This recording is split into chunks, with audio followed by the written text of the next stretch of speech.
What's he thinking? Give me $100, right? Or 100, $200 or whatever. I don't know what your lunch times are. But people tend to think that way. And there's nothing wrong with that, except I want to make sure that the work content gets done. And if I'm thinking about an activity, for example, sweeping the floor, okay? Do I need a PhD nuclear physicist to sweep the floor? Okay, now if that's the only person available and the floor needs to be swept and he's not got anything or she's not got anything going on, there's nothing wrong with that, right?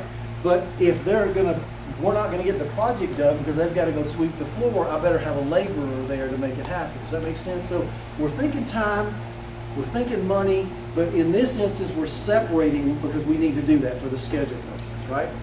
Now, let me ask you this, and I will ask you this if you think about it in the practical world. In most labor's climates, I know this, when I was at United Parcel Service and we worked the Teamsters, if you worked 1 minute over, I had to pay you for 4 hours. So in my mind, if I'm going to ask you to do something, I'm not going to ask you to do a minute's worth of work. You're going to do a minute's worth of moving packages and 3 hours and 59 minutes of washing package cars, or moving furniture, because I'm not paying you for 1 minute's work, 4 hours, right? So as you're, again, back to the question about time and money, we're thinking these all the time, aren't we? Go, do I really need this person to do that, or can it wait till Monday? We do that all the time, right? Are we going to work on a Saturday or a Friday? Or those things come into mind, and I guarantee you, we're thinking time and a half, and we're thinking all that stuff in reality, okay? And I will say this too about scheduling. It is very critical that you think about this. Think of the most efficient, effective, best worker you know. In an 8-hour day, how much work are you going to get out of it? I don't work another 4 hours. I'm talking about the best person you know, your brother, your dad. How much work are you going to get out of somebody in an 8-hour day on average? Now, there's days you might get a full day, but think about it. You got to drink coffee, you got to process coffee. The phone rings, you got to go make a copy, right? You think about it in an 8-hour day, you can't get more than 6 hours probably out of a person, right? And that's a hard-working, dedicated employee, right? And so when you make a plan and you plan 8 hours a day for 8 hours work, and you plan on 5 days a week and every other weekend, you've given yourself no out, have you? Because then there's no time left. So what I'm saying, I'm not saying people aren't efficient. I'm saying when you think time, you can't think, remember work content? In order to paint, to do an 8-hour paint job, I'm probably going to need a day and a half, right? In reality, if I don't, then I'm going to be behind schedule all the time. Does that make sense? Now that doesn't mean on some days I got to buckle up and go work 10 hours. But if I'm planning on people getting 8 hours in an 8-hour day, you are going to have a really tough time as a project manager. And I see people all the time. There's a study done by, and I wish I've got the group. It's called not the RAND group. I'll think of it. I think it's on one of these slides. 69% of all projects. Now they did sampling, and this is a 2008 study. And 69% of all projects are 179% of budget. And what's interesting, guess what the #1 reason projects go over budget? Well, I mean, not the number, one of the big reasons. Pardon? Lack of cleaning that's probably, that's one. Expedited shipping. We get it done on time. The product cost is the same, but what would cost me $2 to send, I have to send it same day or next day or whatever. Now that's $300. So people make it, does that make sense? You get it there on time, but when we're done on time, yeah, but you paid, 250% more for shipping on all your stuff. My point is, that's why schedule's so important. Because if we don't follow the schedule, it's hard to meet the cost because time is money, right? Again, off my soapbox. Sorry about that. We're looking at a 4-3-3, and help me out here. Do we need a break? Tell me, because I'll go all day, man. I was at 9:30, right? We're done at 9:30. Seriously, don't let me overdo it. If you need a break, or you just get up and go, it doesn't matter. I don't want to. What would you like? We'll get up and go when we need Okay, to. then we'll keep rolling, because there's a lot of good stuff here, and I want to make sure you get through it, right? We're looking at a 4-3-3, right? Pretty similar inputs here. Look at the outputs. Decomposition, not Dr. Bass at UT and the body farm, right? Decomposition is in breaking things down into smaller and smaller pieces. This is where planning gets into trouble. And sir, I apologize, your name in the green? Bill. Bill, you hit it right on. If we go too deep in our planning, we spend all our dollars up front, something changes, we got no planning dollars left, right? So we have to decide how granular to get in our planning. How much detail does the SME need to do the work? If I say paint this room and you're an excellent painting crew and all that, do I need to say, now look, when you take the paintbrush, grasp it in the, do I need to tell you that? Right? Now if it's your son who's 4 and it's the first time they've painted, right? Does that make sense? So what you do is if you gotta, that's why you pay for a talented paint crew instead of finding people off the street, right? Does that make sense? So when we're doing these things, we're always thinking, what's my team capable of? Are they able to do it? Let them go. Get out of their way, right? The biggest thing project managers do is get in the way. Our job is to get other stuff out of the way so they can go and do their job. Does that make sense? So let the folks do their thing, right? So decomposition, rolling wave, expert judgment. Now here's the outputs. The activity list, the attributes, and the milestone. We'll talk about that in just a second, okay? So here's the deal. We got our plan, we just got that. We got our baseline. Remember what's the scope baseline? Remember the 3 pieces? Scope statement, WBS, WBS dictionary, right? I'll have to tell you a couple of times, you got it, you'll get it, I promise, but those 3 pieces, that's the baseline. They talk about deliverables and constraints and all these kinds of things, because if you think about it, here's the other thing. I'm planning on building a house in Fox Den. I got this great idea. We'll start at 5 a.m., we'll do 5 a.m., we'll work to say 9 or 10 o'clock, and we'll work all day Saturday. No, you won't. Fox Den says 9 o'clock to 3 o'clock, no Saturdays, everything's stored off-site. What's that called? A constraint, right? So when we start doing our planning, we've got to think about what external influences come into play. Does that change my plan? Oh my gosh, does it ever change the plan? Does that make sense? So as we work and do, we're always thinking about that stuff. It's important to understand what are we dealing with local zoning and all that stuff, because those come into play, don't they? Enterprise environmentals, it's that external stuff. I always thought it was kind of funny. I'm gonna steal a piece of paper. I'm gonna steal a paper. Piece of paper. Did you know this can keep a skyscraper from being built? Isn't that amazing? That a piece of paper can cause a building not to be built? What's that called? Permit, red tape, right? So you got to have it. You got to go and get those things. How long does it take to get a building permit? Oh my gosh, depending on it can take 6 months, right? So there's lots of things that we have to think about. And remember those resources that come into play? Marriage licenses, and used to you had to get a blood test when you got married, and there's just all kinds of stuff that have to go on, right? That shows how old I am, right? Nobody knows that. I didn't get one when I got married, but I know my parents had to, right? OPAs, organizational process assets. Now we get into tools, decomposition. This is again taking a task and breaking it down into an activity, okay? If I'm doing a spacewalk, every activity is down to the second. If I'm wiring my new basement, I did my basement and nobody was there with this top stopwatch, so I put breakers in and did stuff, right?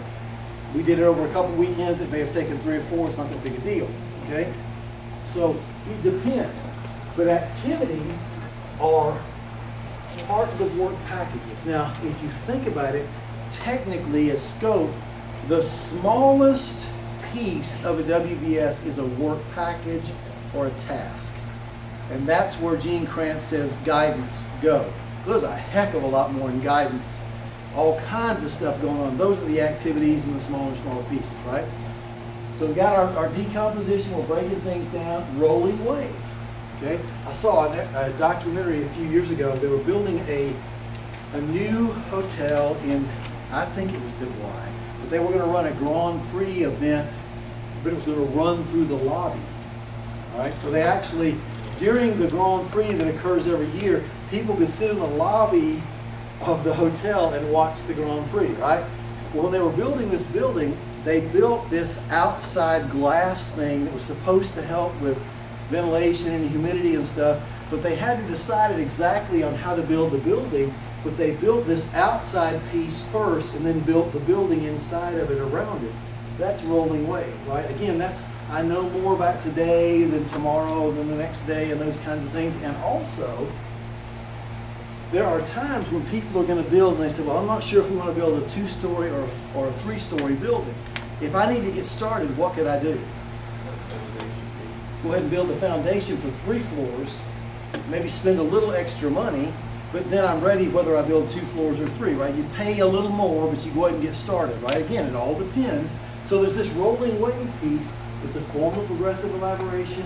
And the idea is, and when I do lean training or process improvement, I say you plan proactively and you execute reactively, right? You got up this morning and you planned on driving down 140. I live in Louisville. That's what you have to say when you're from Louisville.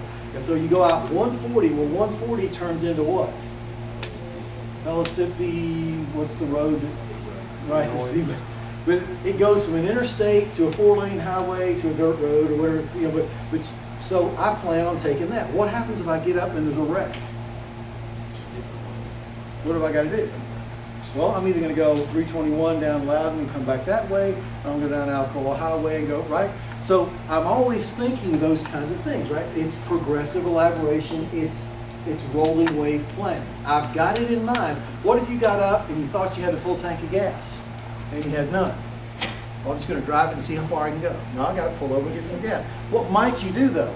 You might only put in 4 gallons because you're in a hurry rather than fill the whole thing up, right? So the point is you do what you got to do to get the job done. That's kind of the rolling wave piece, okay?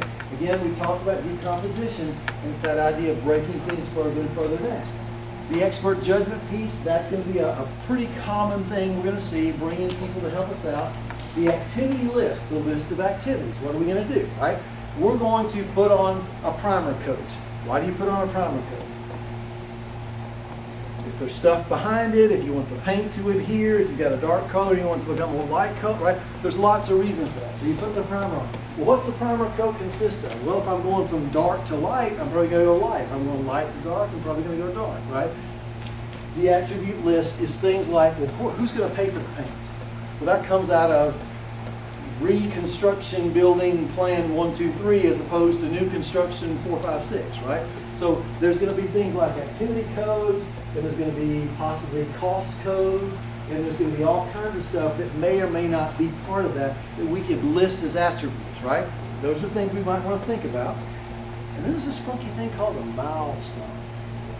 You know what a milestone is? You know what the original milestones were? Anybody ever been to Italy? There's some roads out there that run along, and every mile there's a white marble granite piece of stone next to the road. Okay, now when you're driving at 85 miles an hour down the interstate, what's a mile mean to you? You don't even have tenth of mile things on the interstate. Right? You see those? Okay, but if I'm walking to Rome with my pregnant wife, 3 kids, 2 cows, 4 dogs, and a chicken, do you think a milepost meant something? Whew, right? A milepost is a significant event. It's not to us anymore. Matter of fact, we should call it like 100-mile post or something probably. But a milepost or a milestone is a significant event. The other thing is, how long does it take for a mile to go, right? When you pass it, there is no time. So a milestone has no duration, right? I'm 7 years old. I'm 9 years old. You know, the day is over. There is no time to it. So a milestone is a significant event. Now here's the thing that's important for the exam. There's what's known as mandatory and optional. Mandatory is either driven by a contract or by law. Milestones that are optional are usually either historical, best practices, things like that. Does that make sense? You need to know those two and why. There are milestones that we have, okay, that we might want to do. A milestone could be the monthly reports due. That could be anything, but we need to make sure we capture those, okay? Now, I want you to notice something interesting about this data flow diagram. Where does the milestone go?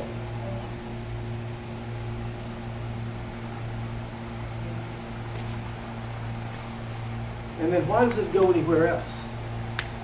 Why does it stop there? Exactly. Once I've got the sequencing done, I don't need that milepost anymore. Again, you got what you do for the exam, you got to think about these kinds of things. So when you define an activity, some activities are milestones you need to account for. They go into sequencing. Once the sequence is there, we never see them again. They're in the sequence. That's important. You might need to know that. Hint, hint, kind of for the exam. So just keep that one in mind, right? Again, inputs and outputs. Okay?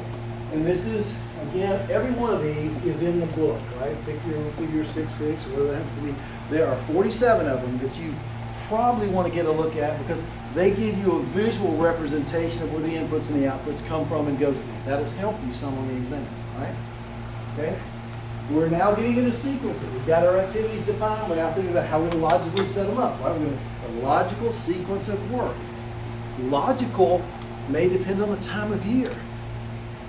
Okay? If it's Christmas time or holidays or during the summer, we may not have some of the flexibilities that we might have during other years when there's less going on, right? Nobody wants to work Saturdays during the Christmas season, but probably in January and February, you're more likely to get people that might, I don't know, nobody likes to work Saturdays, but what I'm saying is if you had to do something extra, there are times of the year that that's possible or more possible than others, right? So you think about that, okay? So, activities are sequenced. Sometimes they're sequenced because, well, I stop at Publix because that's the first place I see to, and then the next one's Kroger, and then the next one's Target, and the next, right? Sometimes that's how it's done. But there are times when maybe you need to get something first. For example, if we're going to paint this room, what would probably be one of the very first things you'd want to have in this room as a supply? Drop cloth, right? Because you want to get it set up and taped and things like that. So it may be worth it to run out and get drop cloths and bring them back so they can get started and then go get the paint and go get the other stuff, right? Because of how things are done. So again, that's where each job kind of requires some thinking and stuff like that. There are words for these. The successor to painting, and the successor to drop cloth is painting or cutting in or whatever it happens to be. The predecessor is putting down the drop cloth. The predecessor to that's moving the furniture, right? That kind of thing. So predecessors and successors, that's what we're going to refer to things as from now on, okay? There's what's known as leads and lags, okay? A lag time is a delay during which nothing is done about that activity. Lead is doing something early. Somebody give me an example of lag time, and you probably have it the last time you went to Walmart, Home Depot, H.H. Gregg, Best Buy. Pardon? Waiting in line could be. We could call that lag. But give me something that, what if you didn't stand in line? What if you just went right through? Every time you go to those stores, there's a lag. So wait for delivery of whatever you bought. Could be, but what if you pick it up and take it home? What's the bottom of every receipt? Return, right? That sale isn't final until 15 days, 90 days, 30 days, right? So the sale's in limbo or in whatever, and so that sale isn't final until that return period is done. Right? That's an example of a lag time for the sale, right? You make the sale for the camera. I've got the camera. It's a 30-day return. On the 29th day, I bring it back. That sale's not final. It goes back. Does that make sense? So lags are times when that activity, nothing else happens to. Leads are we start early, okay? And now, when we do these things, when we think about leads and lags, we want to get everything sequenced before we do leads and lags, okay? Notice we're getting a lot more in terms of inputs. We've got schedule plan, the list, the milestones, the attributes, scope statement. Why do you think the scope statement might be brought in specifically to address sequencing? What might be in the scope of work? Pardon? Exactly. Constraints, things like that, right? There may be no choice but to do certain things, okay? You may normally do things, but again, remember we said Fox 10. There may be things I have to do because of whatever constraint or whatever going on. I live in the county, technically I don't have to have a building permit, okay? If you live in the city, you've got to have one. So those things could play into this, right? Then we get into things called tools and techniques. We talked about precedence diagram. We're going to do one of these. I'm going to show you how to do it. We're going to send you a few pieces of material, or at least give it to Rod to send to you. Dependencies, leads, and lags, and then now we've got two outputs. We've got the schedule network diagram, and we've also got the document updates. Okay? And what time are we done? 3 o'clock. Okay. I'll have to send you that, because we will not have time. Because I'm getting close to it, right? We've got our inputs. Okay, those are the 7 things that we saw. All of these are fairly common things now, except for we've not seen those. We will never see again activity lists, attributes, and milestones. Those go away after this, right? If you look, the precedence diagram method simply says there are predecessors and successors. There are things that drive other things. That's what this is about, right? You start, you run through a process, and you're done. Okay? We have some things that are critical in our planning for the exam. We need to understand finish to start, finish to finish, start to start, and start to finish. Here's what you need to know. Finish to start's the most common, and the reason finish to start is the most common, it's the only one that allows me to use leads. Every other methodology, leads are not possible. Okay? All of them allow me to use lags. But finish to start allows me to have what's called a lead. I can actually, here's the start, here's the finish, here's the start, here's the finish. I can actually start something before something else finishes if it's physically possible, right? I could actually be, sanding that wall, and as soon as I move to the next wall, I could start painting as opposed to sanding all the walls and then starting, right? Now, what happens when I start something early? What do I introduce? Earned value. Okay.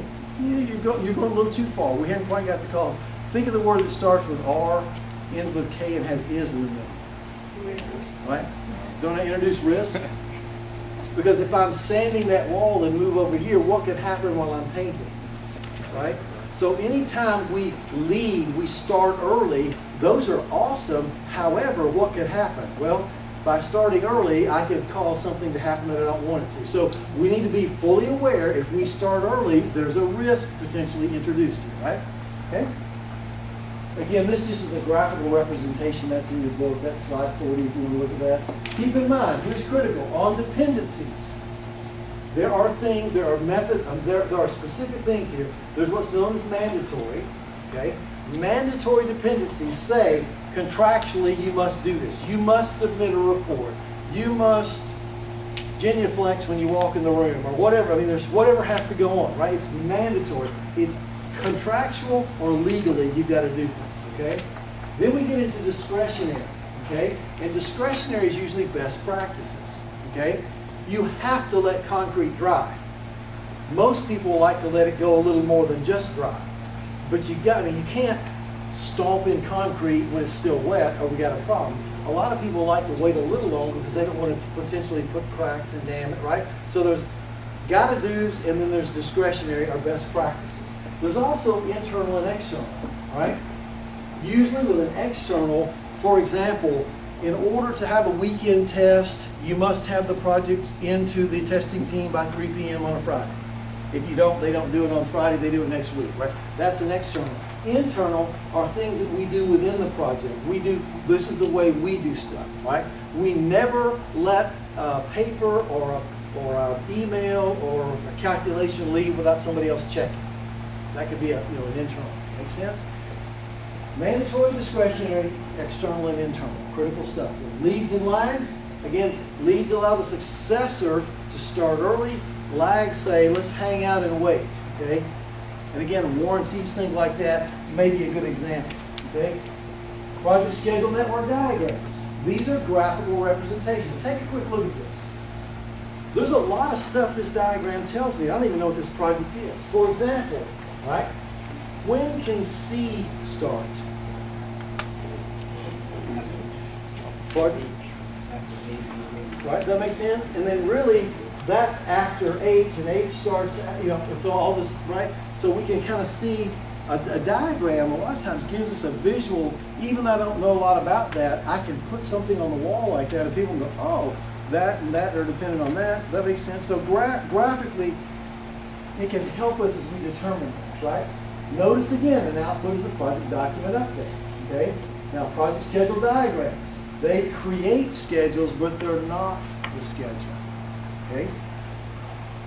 This is what it looks like. Sequencing activities, notice something. The scope statement comes in, the OPAs and EDFs come in. All this stuff is within the time management, and finally the documents will go out. So in other words, if we're sequencing activities, we might update a document that's based on a vendor or something, we'd let them know, right? So that's the way this works. Sequencing takes all that into play, and the very next thing, the sequencing drops the network diagram and allows us to develop. Remember, the diagram isn't the schedule, it's used to help create the schedule. Okay? Inputs and outputs. Okay? Now, the estimating resource, we talked about that. Notice again, the schedule plan, we've introduced something called a resource calendar. Why would a resource calendar be involved in sequencing? In estimating resources. We work from 8 to 4. We want the engineering team to do it. Well, they're all on training this week. They can't help us. We want Bill, he's our best scientist, but he's on vacation next week, right? So, now what about this? What about the crane or the ladder or the truck that we need? If those are scheduled, anybody ever go to a conference room and it's scheduled, right? Resources come into play, so calendars help us as we plan things out. This isn't a good week. We got the brass coming in from DC. It's not a good week to have a bunch of conferences because everybody's going to be here, right? Calendars help us out. They can give us what's going on. Notice expert, and notice this one, alternatives analysis. If I really, really, really need a 300-ton crane, what do you do if you can't get a 300-ton crane? With two 150s, with a helicopter, with a really big lever, lots of big, strong people. I mean, could you do that? So or do you just need to wait? Those are alternatives we look at, right? Lots of stuff. Schedule plan, activity list, attributes, something new, resources, and look, here's an important one. Notice HR and procurement. Why would I have a procurement calendar? Why would I have a procurement calendar? You ever go and you need a piece of equipment and it's not there? Makes a big deal. So those calendars can help us out. Okay? We're bringing in the risk register. Why would we bring the risk register in? Do you realize people run risks on, is the crane available? You ever try to paint on a really muggy, hot day? Paint doesn't dry, right? There's all these you ever try to have a class in the afternoon on a Friday in a really muggy room? It's really tough for people to pay attention, right? Those kind of things come into play. Activity costs come in. Here's the other thing. Look at the costs. Now, here's what's interesting. We're in time. Why would we care about activity costs? Well, I could use a gold-plated, really nice paintbrush to paint, or I could go get an old wood paintbrush. One costs more than the other. Do I need a gold-plated paintbrush to paint this room, right? I mean, they'll sell you stuff, won't they? You go, they will sell you all kinds of things at the store, and you have to determine the cost of that activity. There are times, let me ask you this, I noticed you guys didn't have filet mignon for lunch. Why not? $5 a person. They won't deliver. I'm guessing that filet probably costs a little more than what you had, right? So what was their goal? They needed to feed you, and they did, right? And again, I'm not making it right. There's times you eat because you need food, and there's times. Now, let me ask you this. If you take your sweetie out tonight for your 25th wedding anniversary and you go to Papa Jean, right? Is she going to be happy? There are some activity costs that you actually, want to spend a little more, right? And then OPS, okay? Now, tools and techniques, expert judgment, our good friend. We're always thinking alternatives. What would it cost to do it by hand? We're thinking make versus buy, right? We're always thinking those things. Can we do it cheaper? The thing is, if we do it in-house, we've got to train people, and people get taken off their jobs to do something else. And is it valuable to have that person who knows how to do that, or is it just cheaper to bring somebody in and do the work? We're always thinking that, right? Always thinking alternatives. There's data out there that can help us out. What does it cost to replace this, do that, buy this, lease that? It can give us data if we need it. There's also something called a bottom-up estimate. What's that?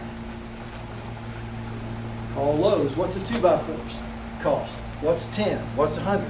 I call Home Depot. What's a 2x4 cost? 10, 100. I call 84 Lumber. What's a 2x4 cost? 10, 100, right? And I get an estimate. And I know that things work. Now, here's the question I always ask. Anybody here in procurement? No procurement people? A lot of times what I'll say to somebody, and I've got a buddy of mine who's a procurement guy, or I'm sorry, an estimator for a construction company.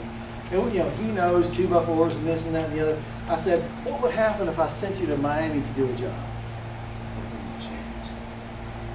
He'd be pretty accurate, but he'd miss a few things, right?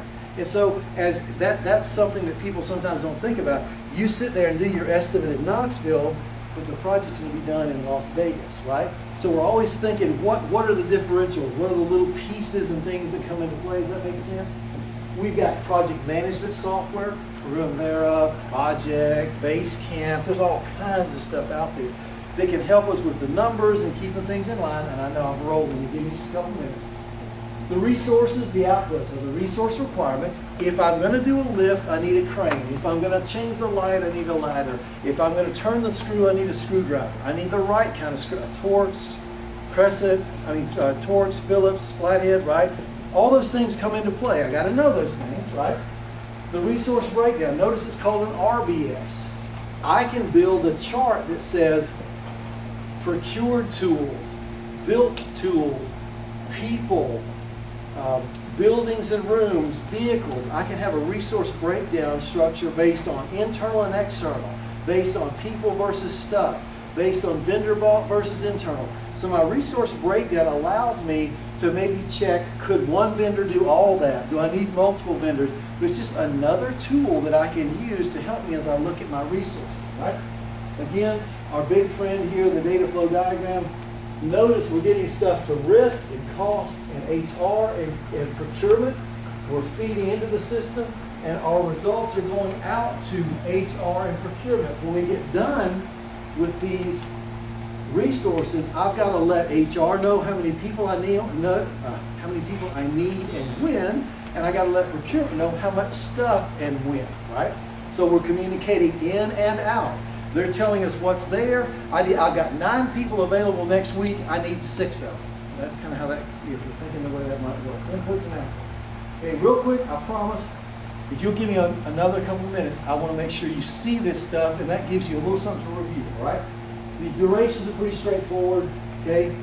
We're taking the durations, we're taking all this data, and we're putting it together. So that little lift of that 100-ton unit that takes 15 minutes really takes me 4 months by the time I get the crane and get it there and get it on time and all that stuff. So that little bitty activity in reality takes a lot longer, right? Those kind of things need to be looked at and thought about. Again, we're getting bigger and bigger, right? A 10-6-2. But notice what we're adding. The difference is we've added a scope statement. We've added our resource breakdown. Where did that come from? We just developed that, right? So now that comes in, and that's a tool that we can utilize as we're building our schedule. Okay, take a deep breath. Schedule plan, activity lists, attributes, resource requirements, calendars for both procurement and HR. Project scope statement, the risk register. We're looking at all these things because what's risk? Anything that might be delayed, costs more, cause a problem. We need to look at that. What would happen to the project if the crane's not there? We couldn't get it done. If we couldn't get it done, the project can't get finished, we're in trouble. We need an alternative, right? Those are the kinds of things we're looking for, okay? Resource breakdown, enterprise environmental, and OPAs. All those things you think about, you may not name them all, but if you think about it, you go, God, that's a lot of stuff. Okay, I've got activities, I've got an activity list. My list of activities has an activity list breakdown, right? All the pieces that go into there. I've got calendars, both procurement and people. Procurement and people, right? As I begin to think about these pieces that make up the durations, it's really not as difficult as it sounds. We're just naming all of them maybe for the first time, right? Some tools and techniques, our good friend expert judgment. We bring folks in. We have what's called analogous. This is where we say, last month we did this particular activity and it took us 47 hours. This one's 10% bigger, it should take us 60 hours, right? It's sort of a back of the napkin, cocktail napkin, having a drink, cup of coffee. Do you ever show your customer this? Not if you're smart, right? Because whatever's on that napkin, they expect, right? So this is that deal of, this is a $7 million project that's going to take 6 months. Can we get that done in 6 months? We can probably do it at 5.5 or 4, right? We're thinking about possibly, can we do it? This is not detailed. This is determining, are we in the ballpark, right? Parametric estimates, I get, what's mileage now? 58 cents, 62, what is it? Okay, so I've been driving to Nashville. It was 100 miles to Nashville, so I'm getting $57.50 when I drive to Nashville and $57.50 when I go back. Now I got to drive to Memphis. What am I going to do? Well, $57.50 times whatever it is to Memphis, right? That's parametric. If a coder can do 15 lines of code an hour, they can do 15 lines of code an hour. They can do 15 lines of code, right? We just add that stuff up. That's the parametric. There's a number involved in that, okay? 3-point estimates. This is one of those that Rod's going to spend some time with you on, but there's a 3-point estimate that allows us to determine the amount of time something takes, okay? When we think about driving to and from work, so you may live more than, say, 10 miles from work. How far away do you live? 15 minutes. How about may live a little further? Because that's just kind of, there's not a fair, 30? Okay, does it take you exactly 30 minutes to drive to work every day? Yes. Exactly. Right? What does it take? 25 to 40, right? Or whatever the number is, right? Probably closer to 30, right? Now, has it ever taken longer than an hour? Yes. What caused that? Snow. Okay. Rain. Now let me ask you this: if it's Yes, now think about Tennessee. Would you put a snow allowance in your drive to work in Tennessee? No. Doesn't snow enough, right? I don't know about you. I drive Pellissippi a lot. When I'm in town, I travel a lot. When I'm in town, I drive Pellissippi a lot. Rarely is there an accident on Pellissippi. There are, but there's not many. Now there's slowdowns and things like that. I was in D.C. all week. There were 4 accidents every day, everywhere I went. I'm kind of making that up. But in D.C., I might have an accident, and I might even have a snow allowance. The point being, in all of these things, you're going to determine how to calculate things based on conditions, right? If it never snows, that's special cause. We're not going to plan for that, right? And what we're doing here is we're simulating in a project over time. If we've got to do things like deliver a package every day for 2 years, this is where this estimate comes in. Because what we want to find out is it takes this much time plus or minus this much time. Does that make sense? Over and over and over and over. We need a range, right? When we're doing something over and over. That's what this is all about. We're just not going to have a lot of time on this. Triangular and beta. Triangle 3, right? Try 3. It's the optimistic plus the most likely plus the pessimistic divided by 3. Y'all just had statistics, so I'm going to butcher everything that was said here because we're going to talk very simply. When we add what's called a beta distribution, we fatten up the middle because we know what the average time is. The example being this: if I've got 3 to 4 to 5 data points, I'm going to use triangular. If I've got hundreds and hundreds of data points, I know what most likely is, right? You say 30 minutes to drive to work. I don't know how many days you've driven to work, more than 2, right? So 30 minutes, that's about what it takes, right? If you're planning, you probably plan on 30 minutes plus or minus 5, right? Something like that. So, but you've been doing it a while, you know that without fail, unless something happens, it's 25 to 35 minutes, right? So you normally leave an hour early and you never leave 15 minutes early unless you're running late, right? And so, but we know that. But if you move and you drive 1 week, you're probably going to go back to triangular because if you move, you don't really know how long it takes. It's probably about, but there could be traffic lights and schools and that stuff, right? That's where that comes into play, okay? Can you tell the difference? When I took the exam years ago, you just had to know the difference. This was tough. Well, now you've got to know the calculation. The triangular calculation, optimistic plus most likely plus pessimistic divided by 3. Beta is optimistic plus 4 times most likely plus pessimistic divided by 6. We weight the most likely with the data we've got, all right? There's an example. That is slide 72. You can look at that. Did y'all talk about standard deviation or stuff in the stats class? Oh, yeah. Okay. So you got standard deviation and variation, and we're probably going to end because this is, I don't want to keep you, we'll end here because Rod said we just need to get through these first ones here. But here's the deal. The standard deviation is the worst minus the best divided by 6. That's going to give us our plus or minus. Now here's the deal. We have what's known as the task variance. You need to know for the exam how to do the task variance, but you're not going to do one. You need to know how. The task variance is the standard deviation squared. Now here's why we do that.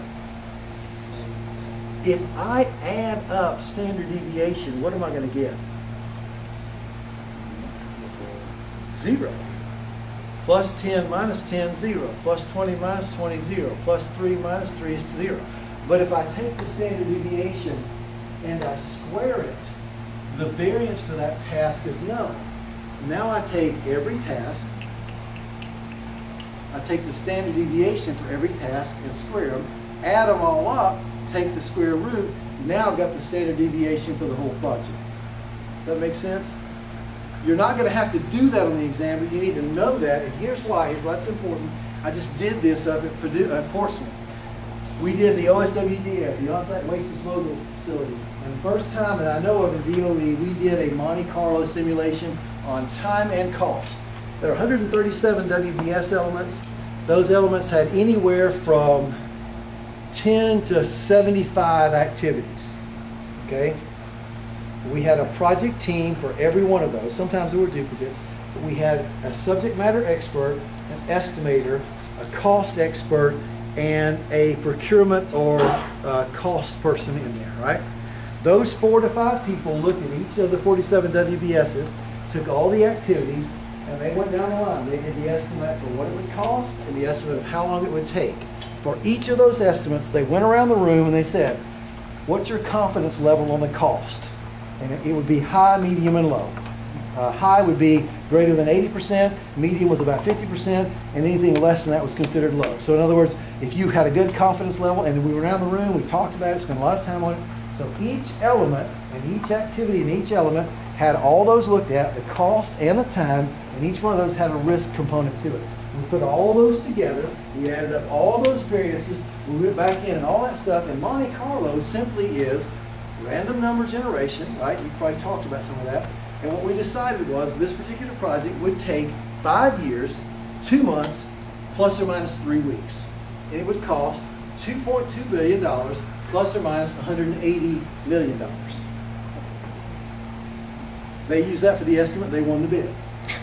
Okay? And the thing is, it was the first time that we know of in a big public project where somebody took risk and estimated the risk on both time and cost. The reason this stuff's important, as you get bigger and bigger and bigger projects, and money is harder and harder and harder to find, you've got to zero in on how long things take and how much things cost. And these are some tools that can give us help in making those work. That's what that's all about, right? And I'm not a stats guy, right? Standard deviation based on those same numbers on slide 72. You've seen this stuff, right? You know what these things are. You know that with sigma, right, it's plus or minus. So 1 sigma is 68.2%, 2 sigma is 95.7. What do we know about 3 sigma before we go? What do we know about 3 sigmas? Anybody know what the percentage of occurrences that happen within 3 sigma? 99.7. What's 99.7 sound an awful lot like? 100, right? So what we usually do for a system, and this is the last thing we're talking about, I promise we're done. In a system, we use 3 sigma to talk about capability. And so, for example, the example I like to use is an oven. My wife is a baker. You could go, and the story I always tell is why I shouldn't teach project management. We had an oven that had a runaway thermostat, and when my wife was cooking something, and she moved a Pyrex, an unbreakable Pyrex dish across, and touched the cool sink. You ever seen a painting by Dante? You know, the Inferno with all. She's barefoot, not pregnant, in the kitchen. Glass shards shoot up into the linoleum floor, and she's standing there barefoot, and shards of molten glass are sticking up. So I get my shoes on and I carry her out of the kitchen. I take a blade and I cut the floor, roll it up because there's no way to use it. Right? Then we're done. What should a new stove cost? $500, right? $2,800. I didn't know. But when you buy a new stove, it has to be stainless and it has to have 2 ovens in it. You see where this is going, right? Yeah. I also didn't know that when you bought a new oven, you had to buy a new microwave, which also needs to be stainless. I also didn't understand that the almond dishwasher no longer works with the stainless. So new dishwasher, new refrigerator. Now here's where it gets a little out of hand. The new floor. At my house, yeah, new floor, definitely. At my house, my kitchen goes into my dining room, goes into my living room, goes down my hall.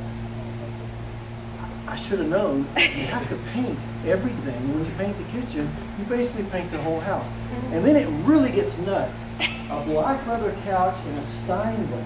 I don't know how but this $500 stove turned into like an $85,000 renovation job at the house. So I have no business teaching this stuff. I got no clue. What I'm telling you is, in this stuff, you need to understand there are bits and pieces and parts to everything you do, right? And you need to understand, in this world, when we're looking at schedules, schedules are made up of activities. Activities cost money. And that's what we're all about. We can tell Rod that we're on slide 75. And if you look, we are at the end of, we're at the end of 6.5. There are 2 more processes in chapter 6 that need to be looked at. If you get an opportunity to look at them, all they are is the schedule and then controlling the schedule. That's all. Once you get the schedule, you've got to control it. Y'all have a great weekend. Thank you for your time. All right, we gotta go find Jeannie and see if there's any updates on her. I don't have anything.